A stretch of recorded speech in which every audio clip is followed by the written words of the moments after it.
জান্নাতে যেতে চাই, সাথে তোমায় নিতে চাই। জান্নাতে যেতে চাই, সাথে তোমায় নিতে চাই। দিন কায়েমের পথে চলো সাথে, আল্লাহ তোমায় ডাকবো দিনে রাতে। আল্লাহ তোমায় ডাকবো দিনে রাতে। জান্নাতে যেতে চাই, সাথে তোমায় নিতে চাই। জান্নাতে যেতে চাই, সাথে তোমায় নিতে চাই। দিন কায়েমের পথে চলো সাথে, আল্লাহ তোমায় ডাকবো দিনে রাতে। আল্লাহকে যে ডাকবো দিনে রাতে, আল্লাহ তোমায় থাকবো চির সাথে। আল্লাহ তোমায় ডাকবো দিনে রাতে।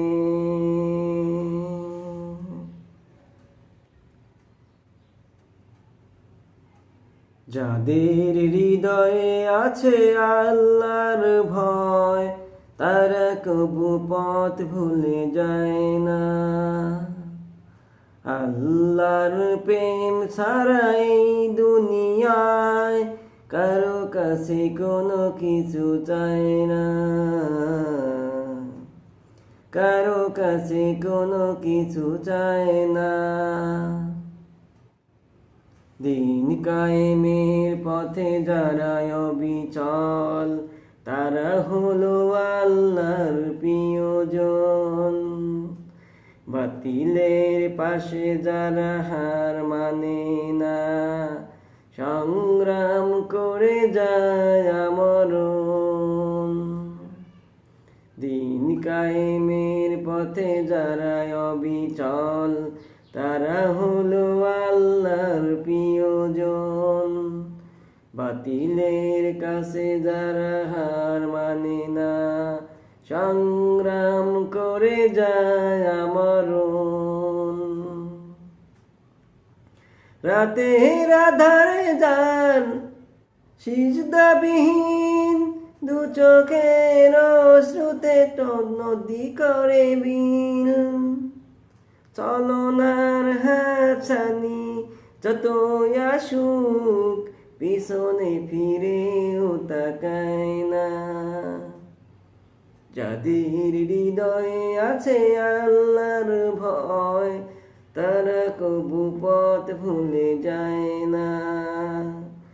আল্লাহর প্রেম ছাড়া এই দুনিয়ায় কারো কাছে কোনো কিছু চায় না। কারো কাছে কোনো কিছু চায় না। দিন কায়েমের পথে যারা অবিচল, তারা হলো আল্লাহর প্রিয়জন। বাতিলের কাছে যারা হার মানে না, সংগ্রাম করে যায় আমরণ।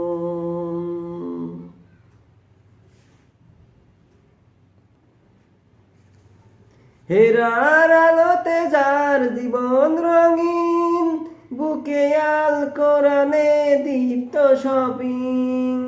সত্যের পথে যারা নিবেদিত প্রাণ, সত্যের পথে যারা নিবেদিত প্রাণ, শত্রুকে কভু ভয় করে না।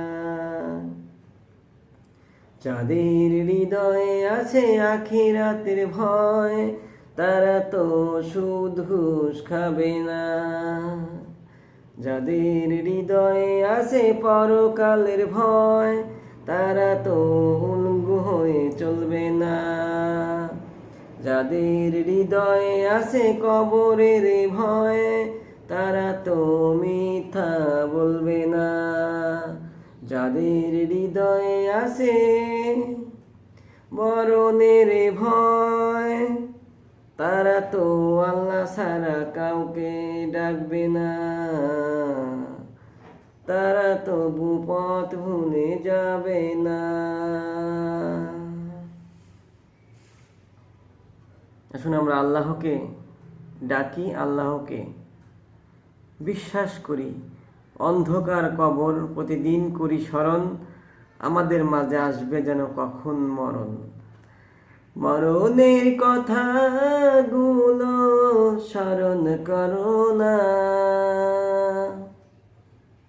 যেদিন আজরাইল আসিবে পাশে, সেদিন তোমায় ছাড়বে না। যেদিন আজরাইল আসিবে পাশে, সেদিন তোমায় দেখবে না। মরণের কথাগুলো স্মরণ করো না, যেদিন আজরাইল আসিবে পাশে, সেদিন কিন্তু তোমায় ছাড়বে না। মরণ থেকে যতই পালাই মরণ আমায় রবে ঘিরি, যদিও আমি আকাশ পথে লাগাই সিঁড়ি। নদী পথে নৌকা চালাই ও মাঝি ভাই, বেলা ডুবার আগে আমি উপরে উঠতে চাই। ডুবে গেলে বেলা যেমন ওঠে না, চলে গেলে দিন যে ফিরে আসবে না। ও আল্লাহ, এসো সবাই আল্লাহ ডাকি, আল্লাহ ছাড়া দুনিয়াতে নাই কোনো গতি। আল্লাহকে যে ডাকতে হবে, ও গো প্রিয় রাসূল আমার, রহমতুল লিল আলামিন। ও গো প্রিয় রাসূল আমার, রহমতুল লিল আলামিন। তোমায় আমরা ভালোবাসি, ভালোবাসবো প্রতিদিন। ও গো প্রিয় রাসূল আমার, রহমতুল লিল আলামিন। আল্লাহর সামনে দাঁড়াবো কেমনে, সেই ভাবনায় মন কাঁদে, সেই ভাবনায় প্রাণ কাঁদে। আল্লাহর সামনে দাঁড়াবো কেমনে, সেই ভাবনায় মন কাঁদে, সেই ভাবনায় প্রাণ কাঁদে। শেষ বিচারে কি হবে আল্লাহ, সেই ভাবনায় মন কাঁদে, সেই ভাবনায় প্রাণ কাঁদে। এই দুনিয়ার বিচারের মালিক ও গো দয়ার আল্লাহ, ক্ষমা করো আমায় তুমি, কি হবে তুমি সারা। শেষ বিচারে কি যে হবে, সেই ভাবনায় প্রাণ কাঁদে, সেই ভাবনায় মন কাঁদে, সেই ভাবনায় প্রাণ কাঁদে। আল্লাহর সামনে দাঁড়াবো কেমনে, সেই ভাবনায় প্রাণ কাঁদে। পুলসিরাত পার হব যে কেমনে, সেই ভাবনায় মন কাঁদে। ডান হাতে আমলনামায় আসবে কেমনে, সেই ভাবনায় মন কাঁদে। নামাজ থাকলে সাথে, থাকলে সাথে, হাসরেতে আমল নামায় আসবে ডান হাতে, ডান হাতে। এ দেহে থাকবে না কোনো ক্লান্তি, হাসরে হবে অনেক শান্তি, অনেক শান্তি। আসলে নামাজ থাকলে সাথে হাসরে আমল নামা আসবে ডান হাতে। এ দেহে থাকবে না কোনো ক্লান্তি, হাসরে পাবো আমরা ইনশাআল্লাহ অনেক শান্তি। হাসরে মাঠ অনেক কঠিন, অনেক ভয়ঙ্কর, অনেক কষ্টদায়ক। মানুষের কখনো সেই দিন জ্ঞান থাকবে না। আমরা প্রত্যেকটা মানুষ থাকবো জ্ঞানবিহীন, কারো প্রতি কারো নজর আসবে না, শুধু টেনশন, ইয়া নাফসি ইয়া নাফসি। প্রিয় হাবিব সাল্লাল্লাহু আলাইহি ওয়াসাল্লাম বলেছিলেন যে হাসরের মাঠে এমন একটি দৃশ্য হবে, কারো প্রতি কারো নজর আসবে না, সবাই থাকবে উলঙ্গ। তখন আমাদের মা আয়েশা তখন বলেছিল, হে রাসূলুল্লাহ সাল্লাল্লাহু আলাইহি ওয়াসাল্লাম, তাহলে সবাই কি সবার দিকে উলঙ্গ হয়ে চেয়ে থাকবে, এবং তাহলে আমাকেও তো সবাই দেখবে। তখন তার পরনে চাদর ছিল, ওড়না ছিল, সেটা দিয়ে তার শরীরটাকে ঢেকে ফেলল। তখন রাসূল জবাবের উদ্দেশ্যে বললেন যে, না আয়েশা, হাসরের মাঠটাকে তুমি এত সহজ মনে করিও না, এটা খুবই ভয়ঙ্কর। এমন হবে কারো প্রতি কারো নজর আসবে না, সবাই শুধু টেনশনে চিন্তায় থাকবে, সবাই শুধু পেরেশানে থাকবে। তাই আসুন সেই হাসরের মাঠকে যেন আমরা আমাদের আরশের আজিমের ছায়া যেন আল্লাহ পাক আমাদেরকে দেয়, আমরা সেই উপলক্ষে দিনের পথে চলি, আল্লাহর কথা বলি, 5 ওয়াক্ত নামাজ পড়ি, দিন কায়েমের জন্য সবাই লড়াই করি।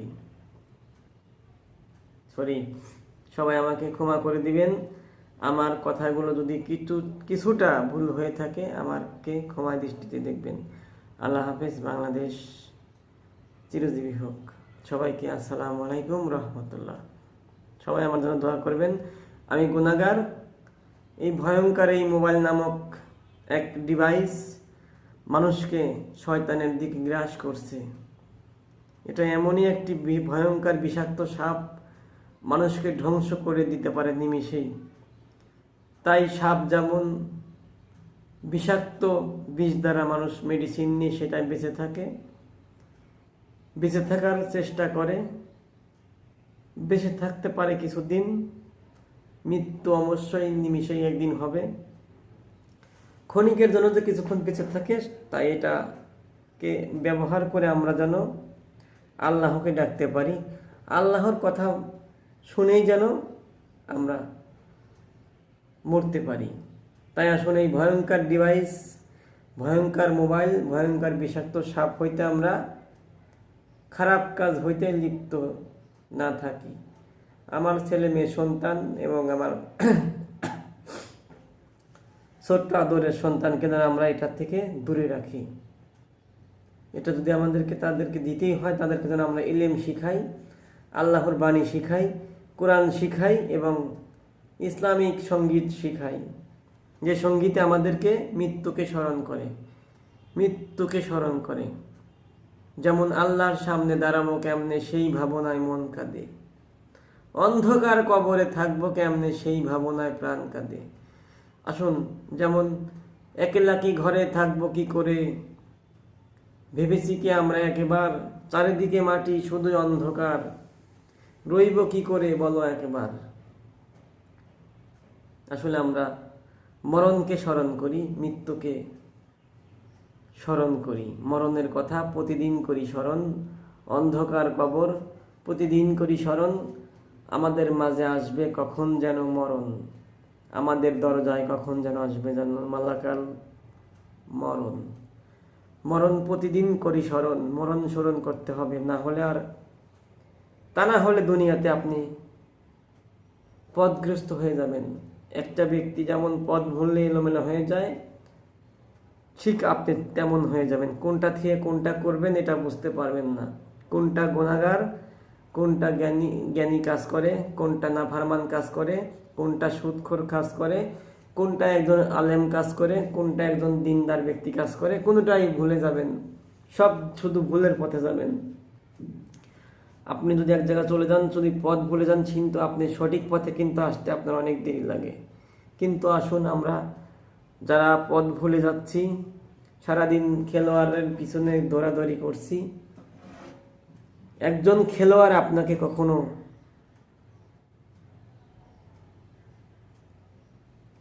বিনোদন দিতে পারবে না। বিনোদন দিবে সেই ব্যক্তি, যে ব্যক্তি আল্লাহওয়ালা।